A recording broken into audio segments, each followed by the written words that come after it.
कल्याणमध्ये एका तरुणीला झालेल्या मारहाणीची घटना ताजी असतानाच आता डोंबिवलीतून महिलांच्या सुरक्षिततेचा प्रश्न पुन्हा एकदा ऐरणीवर आणणारी धक्कादायक घटना समोर आली आहे। एका 19 वर्षीय अल्पवयीन तरुणाने एका अल्पवयीन मुलीचा 4 ते 5 महिन्यांपासून सतत पाठलाग करून रिलेशनशिप ठेवण्यास नकार दिल्यावर स्वतःची नस कापून ब्लॅकमेल केल्याचा प्रकार उघडकीस आलाय। स्वामी राठोड वय वर्ष 19 असं अटक केलेल्या आरोपीचं नाव आहे।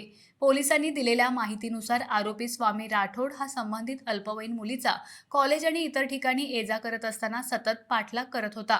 तिच्याशी रिलेशनशिप ठेवण्याबाबत तो वारंवार बोलून तिला त्रास देत होता। मुलीच्या स्त्रीमनास लज्जा उत्पन्न होईल अशी कृत्य करून त्याने तिचा विनयभंग केला।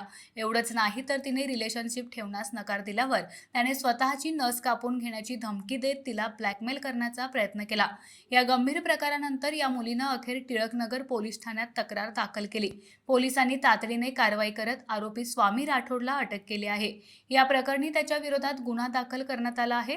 कल्याण डोंबिवली परिसरात अशा घटना वाढत असल्यानं महिलांच्या सुरक्षिततेबाबत चिंता व्यक्त केली जात आहे।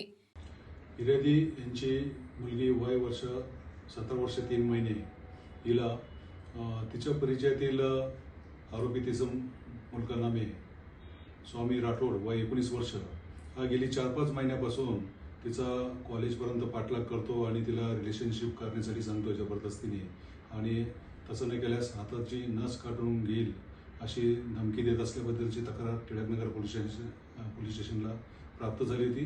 त्यानुसार टिळकनगर पोलीस स्टेशनमध्ये दिनांक 23/7/2025 रोजी गुन्हा नोंद क्रमांक 555/2025 भारतीय न्याय संहिता कलम 78(2) सह पोक्सो अधिनियम कलम 12 अन्वय गुन्हा दाखल केलेला आहे आणि सदर गुन्ह्यात आरोपी अटक केलेला आहे।